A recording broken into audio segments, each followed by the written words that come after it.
Well, greetings to everyone. I am looking at the clock and it is exactly 6 p.m. So we are going to go ahead and get started. I want to welcome all of you to this community safety conversation. I am Maria Pitre-Martin, the Superintendent of Petersburg City Public Schools, and I will turn it over to the Chief of Police to introduce himself, and then we will also have our interim fire chief introduce himself as well. Chief, I'll turn it over to you. Good evening. I'm Travis Christian. I'm the Chief of Police for the City of Petersburg here. And with me, I also have Deputy Chief Chambers. He's off camera right now, but he'll be stepping in periodically, as well as our school resource officer, Officer Cuba. And we're delighted to be here. Thank you for joining us. Fire Chief Reid. Yes, ma'am. I'm Jim Reid. I'm the interim fire chief for the city of Petersburg, and I'm glad to be here. Glad to answer any questions that anybody might have of me. Okay. Very good. So welcome to our city partners as we go through about an hour discussion on some safety elements within our school division, as well as just safety supports from our fire department as well as our police department. We are going to ask if you have any questions as we go through this process. Please go ahead and put your questions in the chat feature or the Q&A feature, and we will have staff here in Petersburg who always jump in to look at those questions and provide responses. We are also videotaping this presentation this evening, and a link to this recording will be posted on our website so that others who may not have been able to join us this evening would be able to play this recording back and receive a lot of good information that was shared this evening. So again, thank you for joining us. Please put your questions or comments in the chat feature or in the Q&A portion, and we will have this recording posted on our website. So to get us started today, here are all of the different topics that we will be covering during this 1 hour presentation. The first is the acknowledgement that we have a crisis and emergency plan here in Petersburg City Public Schools. We have recently updated the search and seizure policy for the school division, and so I will give a very brief update on that. Also, a brief reminder that we are required to have lockdown drills and fire drills. And then I will give a brief overview of the code of conduct for this school year. We have seen an increase in very aggressive behaviors from some students, not all, but from some. And so again, making sure all of our families and community members understand our student code of conduct and the levels of behaviors, and then what the discipline might be for those types of behaviors. Also with this, I will share with you that next Wednesday at the school board meeting, there will be a discussion of a new possible program we are going to put in place to address some of these very aggressive behaviors that we are seeing from some of our students. Then I'm going to turn it over to the police chief and the fire chief, and they will give us an update on drug search and ammunition searches that could be done with dogs in our school system. Also, active shooter drills, which are critically important to plan for safety. And then what are some school violations that may warrant a criminal charge, or social media posts that may result in a criminal charge. And as Chief said, we will get a chance to meet our SRO, our school resource officer, Officer Cuba. So those are all the things that we have planned for today. As we know, COVID-19 really has been around way longer than we thought it was going to be. We know we closed schools in the March of 2020 during the beginning of COVID, and really we have just come back to school full force on September 7th. But what we have seen from this pandemic is that many of our students and our families and our staff, for that matter, have really experienced a lot of anxiety and concerns during this time of COVID-19. One of the things we are doing right now in the school division is looking at the research around how are kids impacted from COVID-19 and what are some of the behaviors that we are seeing from our students as they have returned into our schools. This is just a screenshot of some of the research that we're taking a look at to determine what could be some of the behaviors that we are seeing. Things like depression, things like anxiety, things like anger. Our students were socially isolated for a long period of time during COVID-19. That in itself, the research has told us, has caused significant trauma for some of our students, as well as a breakdown in routine and structure. So one of the things we are working hard to do is have our students reacclimate to school. Many of our students might have suffered from some traumatic experiences during that time as well. So we have to prepare differently for the students who have returned to us. Believe it or not, we have only been in school about 32 days. That's 32 school days. But I think because of the anxiety and some of the other behaviors that we have seen, it might feel as though it's longer, but we have only been in school for about 32 school days. You've seen these headlines just as we have all seen these headlines, not only in Virginia and locally, but across the country. We are seeing aggressive behaviors in some students across the country, as well as I said, here locally. And these are just some of the headlines that all of us have been aware of during this time. And again, research is telling us that because the students were so socially isolated, without routines and structures, in some cases, we are seeing our students with some very different behaviors.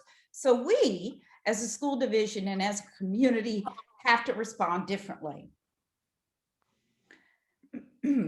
So, as we know, Petersburg City Public Schools every year has a board-approved emergency crisis response plan.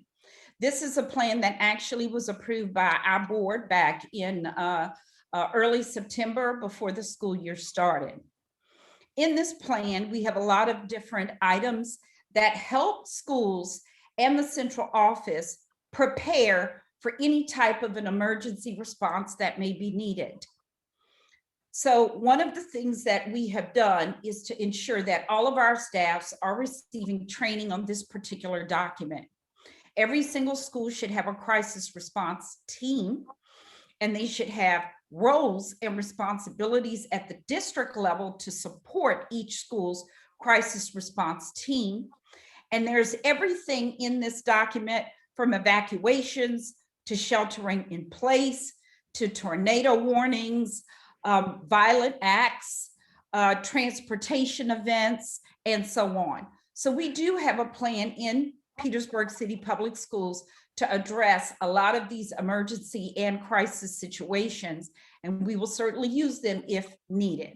Hopefully we won't need them, but we will be prepared if we do have any of these things that are listed here. There's also a section within this document that's specific to the pandemic and specific to COVID-19 pandemic, as well as influenza, because sometimes the flu season can be very, very challenging for school divisions. So again, we have all of those things listed here. We also have information for severe weather or hurricanes that might come through, bomb threats that might come through, and so on. So that is in place currently in our school division. Also, recently, our school board took a look at this particular policy that has to do with search and seizure. Now, of course, the headlines that I showed you at the beginning of this presentation did highlight that in schools across the country, they are seeing an increase in having weapons in schools. So in order for us to be ahead of that in our school division, we wanted to tweak the search and seizure policy. Now, this school division has had a search and seizure policy for quite some time, but we wanted to make sure we looked at it one more time based on Virginia law and made any adjustments that were needed.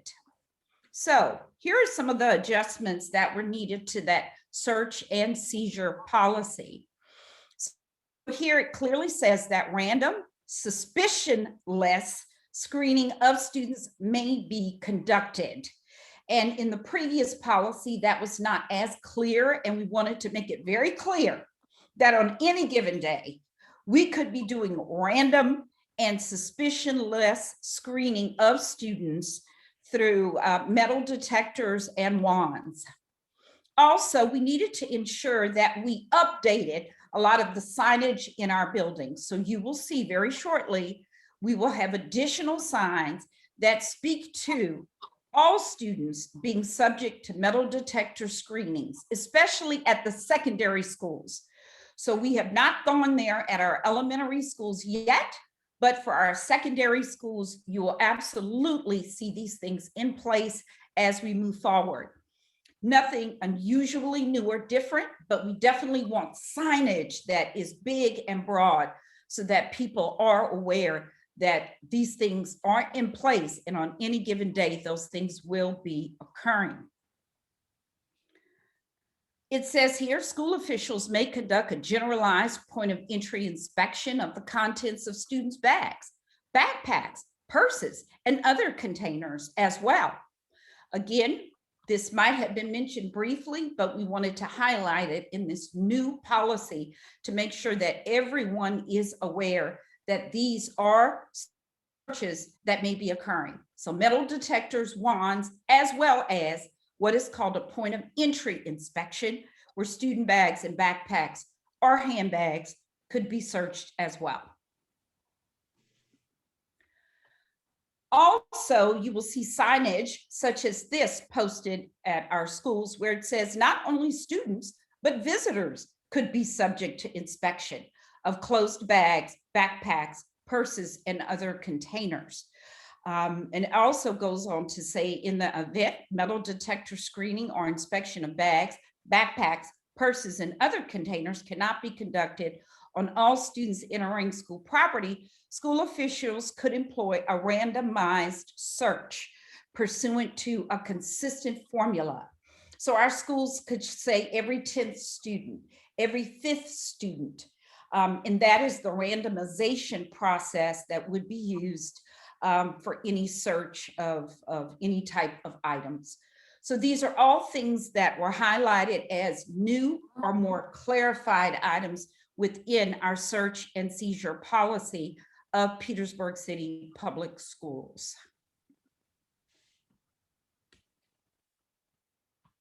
Okay. Also, it is critical for everyone to know that fire drills and lockdown drills are required per the Code of Virginia. So very often you will get a text message from us simply saying that a lockdown drill might be occurring in our school division. Again, those are required by law. It does not necessarily mean that there is an incident that has caused us to go into a lockdown drill. But we know that these are required drills. So if those things need to occur because of an incident, our students and our staff will have gone through practice protocols to prepare for a possible fire or the need for a lockdown. So those will continue in our school division as it pertains to the Code of Virginia. As I said earlier, we have a student and parent handbook and a code of student conduct. We have combined those two documents together, and they are currently posted on our website. So if you go to our website, this is what you would see at the top. And then notice you just have to click on students and parents. When you click on that link, it will take you here. And then on the left, it says 2021-2022 Student Parent Handbook and Code of Conduct. Click on there and the entire document will be present there for you. It has quite a few pages, but it literally has everything combined into one place for you as a parent or as a student. We also have provided copies, hard copies of these documents for all of our families as well. We also have them in the front offices of our schools and our central office. So that way, if you do want that hard copy, you can also get it from your child's school or from our central administration office as well. This is an important document that goes to our school board every single year, and it provides guidance on what do we do whenever there are behaviors that warrant discipline. So for example, some of the behaviors that are most concerning to us very often will fall in the category D, E, and F. And of course, I'm not going to go and read through all of this to you, but as you can take a look, these are behaviors that of course are serious to us, okay? So this is category D, which is in that student code of conduct I just showed you. Here are category E type behaviors. These are behaviors that could endanger a student's personal self as well as others. And here is category F, which are what are considered to be persistently dangerous behaviors per the Code of Virginia. So we know in our code of conduct, we have these things very clearly defined. And then also following these types of behaviors as they are listed, then we go into what we had hoped to have this particular school year. So as we started the school year, we know that we are a multi-tiered system support district, meaning we have strategies for all students, we have learning for all students, and then if students need more help, they go to tier 2, tier 3, and tier 4. So this is how our school division had been organized. So for example, if your young person goes home and they tell you they had a SEL lesson, that is a social and emotional learning lesson, that is tier 1, because all of our students across the school division are getting supports in social and emotional wellness. They also might tell you something about the code of conduct. That again is a tier 1, because all of our students are functioning under the student code of conduct. You might hear them talk about Setting the Limits, which is a book that all of our teachers have received that provide them with some intervention recommendations to support students in the classroom. Again, that could be tier 1. So we have a lot of things at tier 1 to help our students, all of them, manage emotions and behaviors. And then if we see that those students are exhibiting some additional concerns, then it goes to tier 2, which is more targeted support, and then on to tier 3 and tier 4. What we have discovered though, is that some of those things are not necessarily working for the level of aggression or some of the behaviors that we have seen because of COVID-19 and the pandemic. Going back to a discussion of students being socially isolated for 18 months and maybe not having those structures that they were accustomed to, we're just seeing some different behaviors. So one of the things we are currently contemplating is an alternative to suspension program.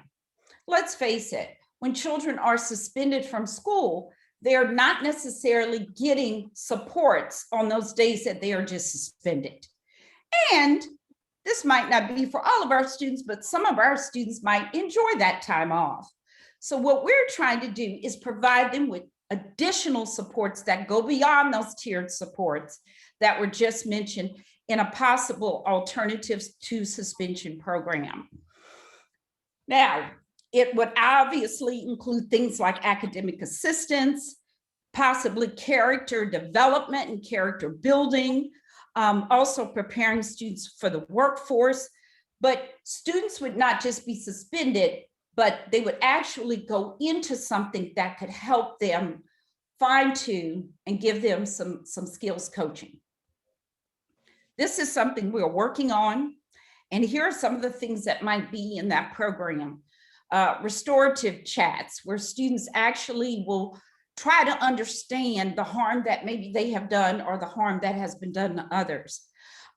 Maybe some restitution conversation, where students can think about, what can I do differently to repair something that has happened in the past?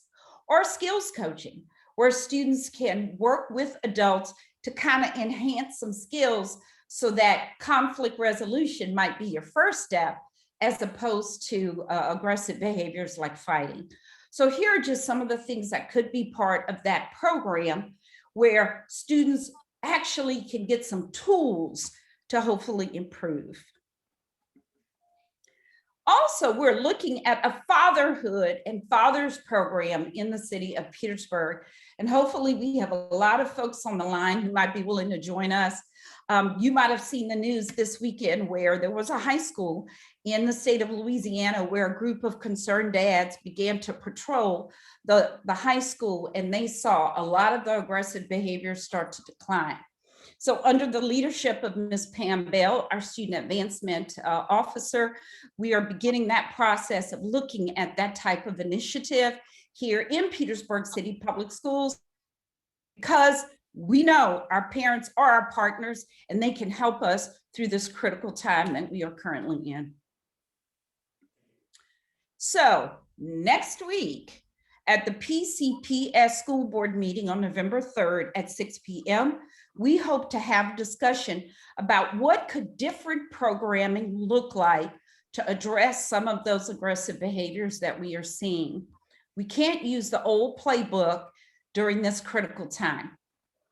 And so next week, we hope to tackle that and come out with some decisions regarding how do we do things differently.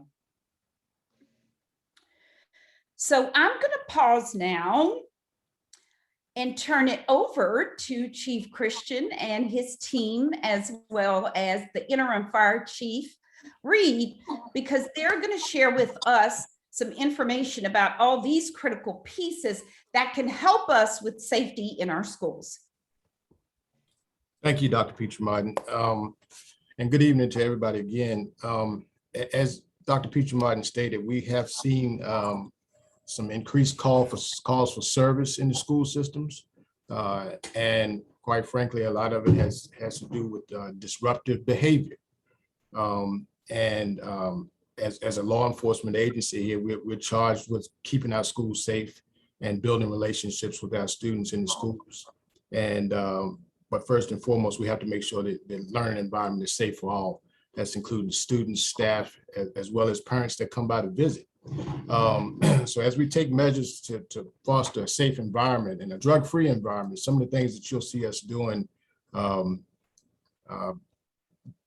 soon will be some of our drug searches with our dogs. What happens during that time is we'll be deploying canines to the school area. We'll be searching the halls, classrooms, the interiors and the exteriors of the school, as well as the parking lots. I know we've had some conversation in the past, and I've had some calls from parents that are concerned about us searching vehicles that students may be driving to the schools. Those vehicles will be searched from the exterior. We have drug sniffing dogs that will walk the parking lot, walk past the vehicles, and hopefully won't detect any type of drugs or drug paraphernalia inside the vehicle. Drug paraphernalia being containing some type of drug residue inside. These dogs will not be scratching any vehicles, will not be jumping on any vehicles. They're trained to detect and alert the handler of that vehicle, of that canine, as to when they've detected some type of odor of drugs. In addition to that, we have had incidents this year around the school area, after school. Let me put an emphasis on that, not during school hours, but we have recovered a weapon on school grounds, not during school hours, being in the possession of a young person. For that reason, we've actually decided that it's really important that we take an aggressive stance towards reducing any chance of any violence taking place in our schools. So we'll be deploying our canines out as well to that are trained to detect the odor of any type of gunpowder or any firearm that may be inside a vehicle or on a person inside the school. So you'll probably have your students will come home. Your kids will come home and tell you they've seen dogs, they've seen a lot of officers in the area, and that will be true. But quite frankly, those that want to be safe, they'll appreciate that.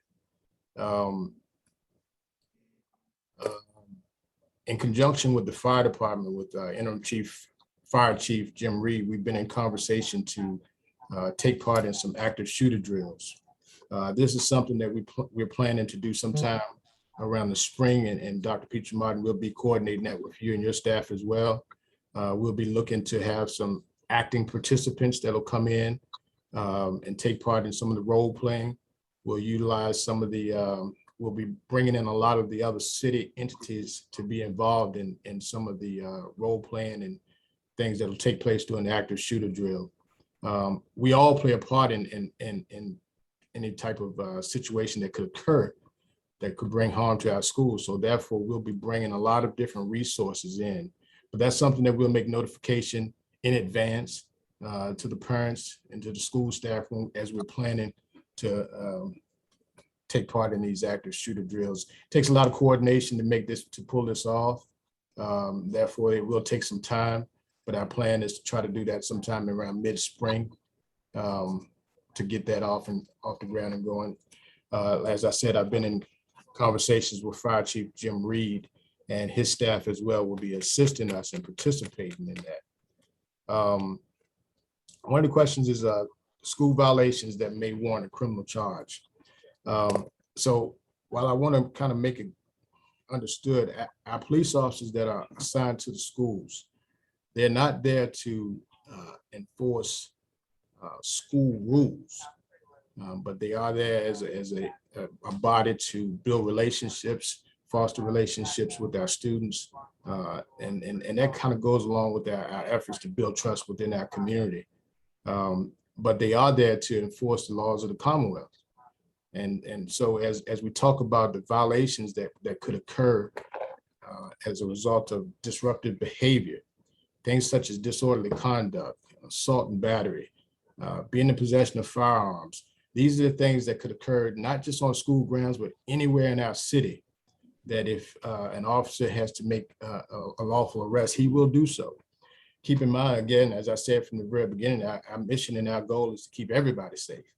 So a disruptive child in the school is a problem for us. It's a problem for the school staff. It creates an environment where our students are not safe. It creates an environment where our staff is not safe. And so overall, we have to do everything we have to do that we're charged with doing to keeping our kids safe. We ask that, I've spent some time in the schools, and one of the things is kind of going off topic a little bit. One of the things that I've noticed is, and honestly, is just the lack of respect that I'm seeing from some of our kids. And to kind of, as I said, go off script a little bit, parents, if you're listening, I'm asking you to monitor your behavior. What I've seen in my 30 plus years of doing this law enforcement, a lot of our kids, they will, they tend to do the things that they see their parents do. And some of the contact that we're having, even from a law enforcement perspective, is a lack of respect. Kids have somehow lost respect. And I'm not saying that it's always at home, but as we all know, rearing a child starts at home. And I've been bashed in the past about making that kind of comment, but those of us that are from the old school, we know that it takes that village, and mom and dad, they wouldn't tolerate us being disrespectful to adults, number one. So as we travel about the schools and move around the hallways, some of the things that I've seen in my presence myself has been, staff just being totally disrespected, cursing at the staff, and in some cases, physically being abusive to our staff.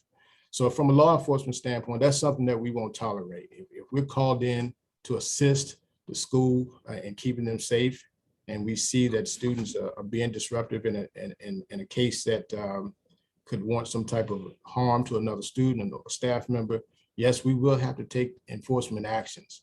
We don't want to have to arrest kids. Let me put that out there. It's not our mission to go out and arrest kids, but we have to make sure that our student population is safe at all times. The learning environment has to be safe. So I ask parents to have a conversation with your kids, talk to your kids, be mindful of some of the things that's going on with your kids. We've seen in my visit to the school, cell phones. Cell phones has been a challenge in the schools, and I'll go into the social media piece of it in just a minute. But some of the activities and some of the aggressive behavior that we've seen during the course of our investigation has started just simply from a cell phone and the abuse of the cell phone while in the schools. And the kids are responsible for abiding by the code of conduct as it relates to being in possession of the phones. It's my understanding that they can have a phone, but not have it out during the school hours. Well, what I'm seeing in the schools, the kids are walking around with phones and texting. And during some of our investigation, we're seeing the kids are texting. And we have methods and ways to investigate the uses of these cell phones in the schools and how they're using these phones and how they're communicating through social media. And what's happening is you're seeing a lot of threats being conducted by way of text. Some of these things are spilling over into the schools, but they started in the streets, they started at home, they started in the neighborhoods. So we're asking that the parents, you have a conversation with your kids and be mindful of some of the things that are happening outside of the school. Some of the things that are happening outside of the school is spilling over into the schools. And this way that disruptive behavior is occurring, which is really causing an uncomfortable situation and an unsafe situation for our students and our staff. So those are some of the things that we're going to be working on. As we get called in to deal with some of these situations, we will take an aggressive stance on the enforcement of laws. The enforcement of laws, not necessarily the enforcement of school policies, but we will be supporting the school staff as it relates to their policies and taking enforcement measures where necessary. And again, I want to reiterate that we're not there to arrest kids. We don't want kids going to jail and ruining their lives down the road because they've gotten a criminal charge. But we have to maintain order in our environments of the schools. Social media posts, and recently, and we've had some social media posts, and not just the city of Petersburg, throughout the country. As I talk to colleagues throughout the country, and particularly in the Commonwealth, there have been some threatening social media posts that have gone viral, if you will. They've gone all over the place. And some of the problems that we're finding is not necessarily the person that initiated the post, but those who repost. So I need you all to understand that if you repost, that's just like posting it initially. So what we're asking, so the question comes up, what do we do?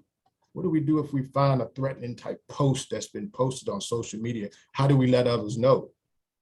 What we're encouraging our kids to do is to screenshot that post, not to repost it, but screenshot that post or show it to an adult. But if you're not near an adult, screenshot that post and take it to an adult, your parent or staff at the school or the police, and let us know. Once you repost that posting, you become a part of that investigation. And we've had instances where students felt like they were making others aware, but what they actually did was brought alarm to the school and brought panic to the school. And so we want to make sure so people or students don't get in trouble for actually reposting and doing what they think is good. They know the correct method to take to handle these types of situations when they hear it. So screenshot.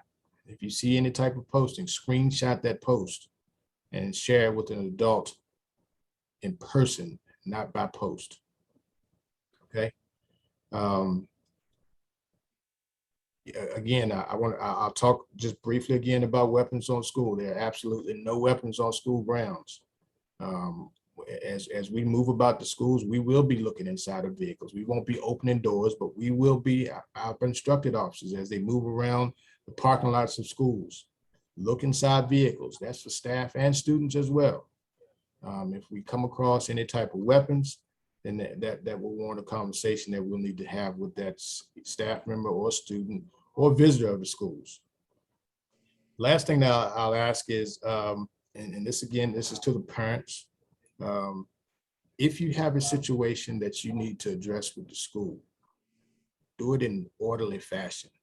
I've seen situations where parents, and I understand we all want to protect our kids, and that's important. But you have to understand that if you have an issue and you need to address it with staff at the school, then you have to do so in an orderly fashion. I would suggest that if you have an issue, you want to call or email or talk to the staff. I know Dr. Pitre-Martin and her staff is always readily available to address and speak about anything that may occur at the school that you may have some concerns with. And also our school resource officer, Officer Joshua Cuba, and you'll get to meet him in just a minute. He's always available. He's floating back and forth to a couple of different schools, but he'll make himself available. And anytime you have questions, you can always reach out to us here at the police department. You can contact our non-emergency number, which is 804-732-4222. Hit 0, and that'll prompt you to our dispatcher. You can ask for anybody that you need to get some assistance from.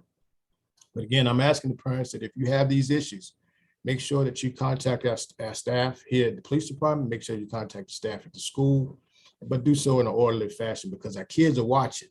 Our kids are watching, and they're marking the behavior that they're seeing from their parents. We get to, in this profession as law enforcement, we get to see it from both sides. We get to see it from the school. We get to see it from the community. And a lot of the things that we see on the streets in the city here is some of the behavior that we see when we walk around the school that their kids are kind of copying what they're seeing the parents do. So take a deep dive into yourselves, parents, and understand that we need you in order to make a safe environment for our schools. We need the parents to be a part of this. Dr. Pitre-Martin, as I heard you talk about the Concerned Dads program that we're looking at, I think that's an outstanding way of getting our fathers involved in our school system. I think sometimes if we can get our fathers involved and get our fathers in the school so you can kind of see and correct the behavior when you see it yourself. And here's my challenge, not only just the fathers, but my staff as well. And I've actually gone out and talked to some of our organizations here in the city, some of our Greek organizations, some of our Masonic organizations, and they've actually agreed to participate and spend it sometimes in the school and making a presence in the school so we can not just be a presence to intimidate anybody, but to build that type of relationship so that our young men and our young women in our schools can see a positive influence and be a role model to encourage them to do things the right way. So again, I'm always available. If you ever need anything, please don't hesitate to contact me here at the police department, my staff, Deputy Chief Chambers. If you can't find me, you'll find him. I'm kind of all over the place, but I'll take this time actually to let Deputy Chief Chambers introduce himself briefly, and then we'll pass it on to your school resource officer, Mr. Officer Joshua Cuba.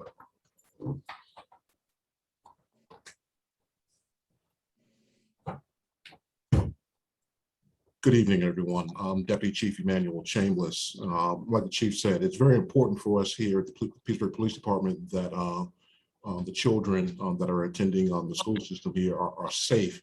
And we're going to do everything in our power to provide that safety for the children in school and to be a resource to them.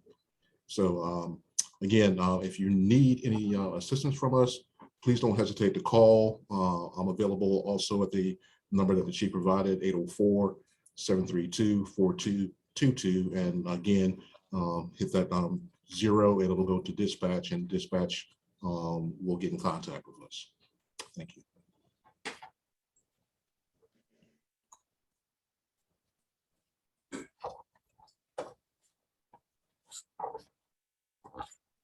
All right, guys, good evening. I always introduce myself or speak with everyone in the mornings. Most of the time I'm cheering and saying, good morning, good morning. So good afternoon, good evening to everyone. I'm Officer Cuba, the school resource officer here for Petersburg Police and Petersburg City Public Schools. I first want to say thank you for having me. Thank you for having me to introduce myself and to speak with you all. I have been a police officer here in Petersburg for almost 3 years now. I have a background in the psychology field, concentrated in the intellectual disabilities field with dealing with individuals on one-on-one levels and on levels of a group counseling. I plan to further my education in childhood education in the future. Additionally, you may have seen me in the hallways, you may have seen me around. I have not had a chance to formally introduce myself to everyone, but I've been in the hallways just about every school so far. I plan to introduce myself soon, coming here soon in the next couple of weeks or before the semester ends.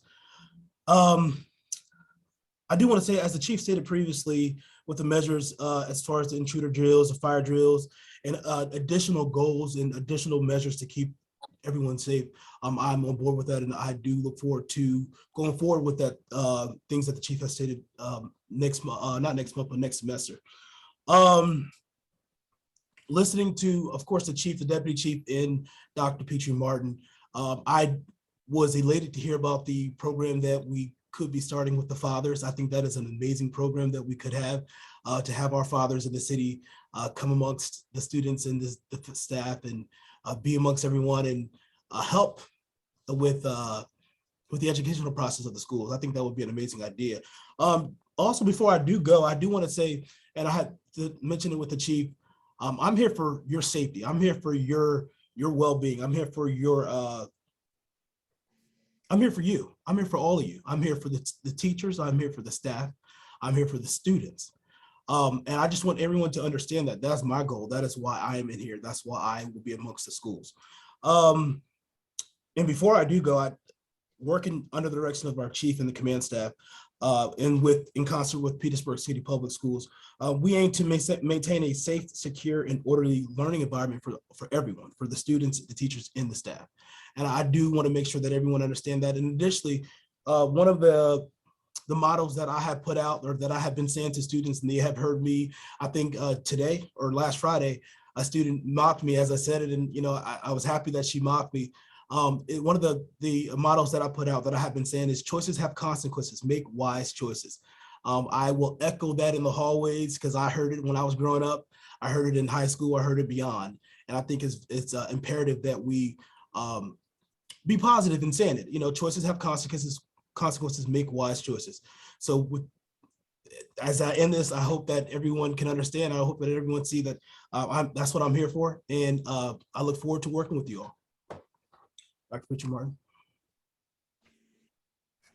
Thank you, Officer Cuba. And of course, we are delighted to hear that you are back with us. This year, he was with us during the 2019-20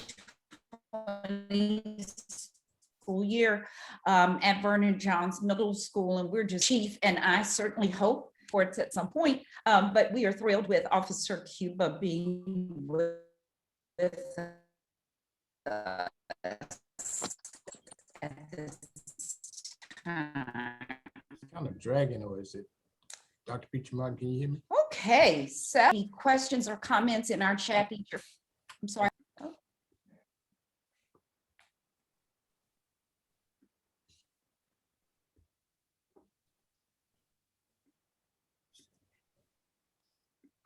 Dr. Pitre-Martin, can you hear me?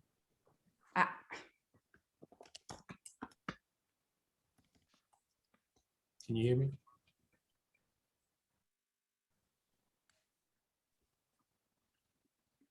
Hello? I can hear you. I'm not sure if you can hear me. Yeah, I can hear you now. It was dragging a little bit, Okay. but I can hear you now. So certainly, if we have any questions for myself or for the chief, we also have the interim fire chief, Chief Reid, with us. He is the organizer of active shooter drills. So I didn't know if he could give us a little bit more details about what that could look like. Yeah, good evening, Dr. Pitre-Martin, administrators, parents, and students. First and foremost, let me talk about the active shooter drills. This is a collaborative effort between the police chief and myself. So I do not deserve any credit with that. The police chief is working very closely. We are working very closely together on that.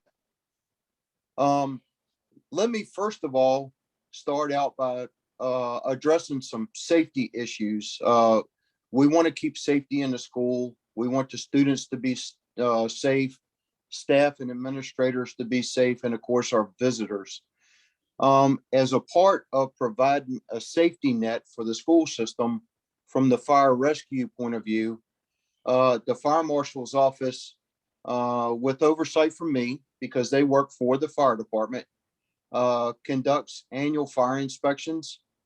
It also includes re-inspections for any violations that were noticed during the annual inspection. We witnessed lockdown drills, and we monitor reports on fire protection systems, sprinkler systems if a building is sprinklered, and for fire alarm inspections, we monitor those. Fire department likes to come into the schools and visit.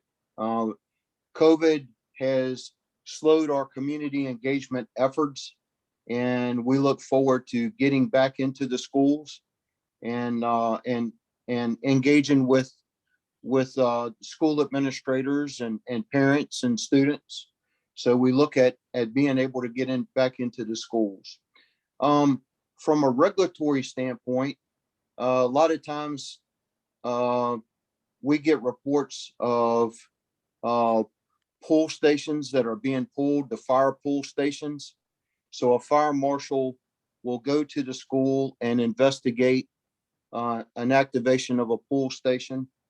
And we will work with school administrators and parents to make sure that this does not happen again. Because anytime that a pull station is pulled, it goes to a monitoring station off-site, or either we get a phone call from the school and fire units are dispatched, ambulances are dispatched, and we don't want to tie up fire apparatus when there may be a true emergency within the city. So please talk to your kids and tell them the importance of not messing with fire protection equipment. It could cause a problem if we are responding to a school. You know, we're running under emergency conditions with a heavy piece of fire equipment, and it's very easy for a vehicle to pull out in front of a piece of fire equipment, or we run off the edge of the road and injure one of the fire staff. And so it's a very serious thing when pull stations are pulled.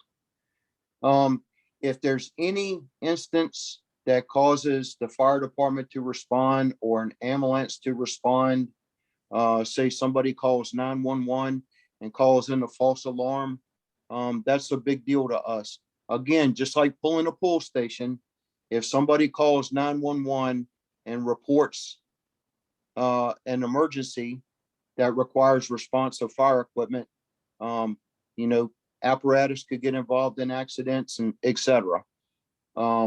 Or we could be tied up to where we're not able to respond to a true emergency. So that's very important. Please tell your kids, you know, not to call in false alarms, you know, to act responsibly with their phone. Bomb threats and bombs, bomb making material, that's a serious thing. Under state statute, the fire marshal's office is responsible for that. Certainly, we will work closely with the police department if something like that takes place. But as you can imagine, that is an extremely serious situation and not something that we take lightly. Setting in any types of fires in the school system. that's a big deal to us. Again, it ties up our fire equipment, even a small little trash can fire that's maliciously set. You know, we don't have a lot of tolerance for somebody setting a fire inside of a school. You know, it can cause panic, can cause people to be injured.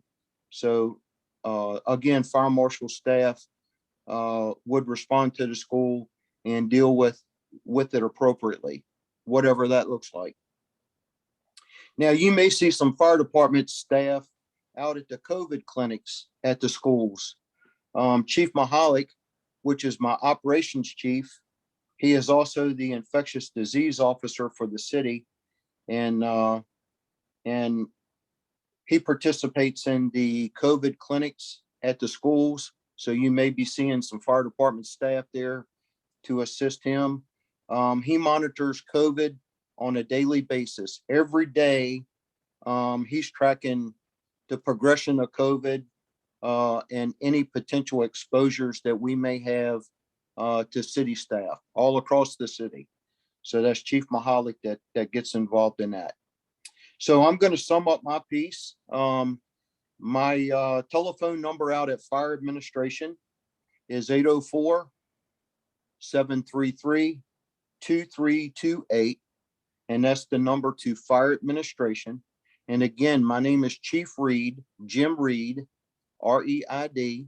And if there's anything that I can do to support the school system, support the parents, support the students, support the administrators in the school, please don't hesitate to call me. I've also got Lamar Johnson. He's an assistant fire marshal that handles the public schools, and he really enjoys getting in front of the children. So, and the young adults, okay?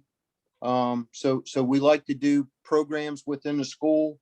Again, COVID has slowed up a whole lot of that, but we're looking forward to getting back into school systems for our community engagement with the fire department.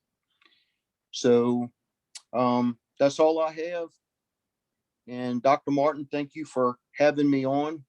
And we look forward to assisting the school system any way that we can in the future. Well, we do appreciate the partnership between the city of Petersburg, the fire department, and the police department. And that partnership will continue, and hopefully that message is loud and clear during our presentation this evening. We're looking to see if we have any additional questions in the chat feature. We've been monitoring that this evening. You will see that Officer Cuba's email address has been put in the chat feature. He's becoming a huge part of our Petersburg City Public Schools family. And we see him like a staff member as well. So no, he is a resource for all of us, staff, as well as parents and students. And a couple of takeaways from this evening as we begin to wrap up. So next Wednesday is a regularly scheduled school board meeting. At that time, we will absolutely see that we have a plan that we have been working on for the last few weeks to be able to do something different for our students. We know our students have been out of school for 18 months. We know that our students have experienced that social isolation, a lack of structure in some cases. We need some retooling. We need some additional supports because we believe that our students with the right skills coaching can get themselves back on track. But as we have all acknowledged this evening, we have seen aggressive behaviors, not only in Petersburg, but across the state of Virginia and across this country in our schools that have to be addressed. So that is one takeaway that we want all of you to have. And then the second is this partnership with the city. And just knowing that we are all here to assist in any way that we can. And we need to do it as a city of Petersburg, not just the school division, not just the police department, not just the fire department, but as an entire partnership representing the city of Petersburg. Okay. I'll check one more time to see if we have any questions in our chat or in our Q&A. Don't see any, and thank you for sharing Officer Cuba's email address in case staff especially. I know we have a lot of staff on this evening, so I know that would be very helpful to have that. Checking one more time, I don't see anything in the chat or in the Q&A, but we look forward to continuing this work. We know that we have to get our students back on track with being in school and having the kind of behaviors that allow for quality teaching and learning. So we thank you all for being with us this evening. We're finishing 4 minutes early, but we do thank you all so much for being with us. Thank you, Chief. Yes, ma'am. Thank you. And thank you to Chief Reid as well. Yes, ma'am. Pleasure being here. Thank you all. This will be recorded and posted on our website.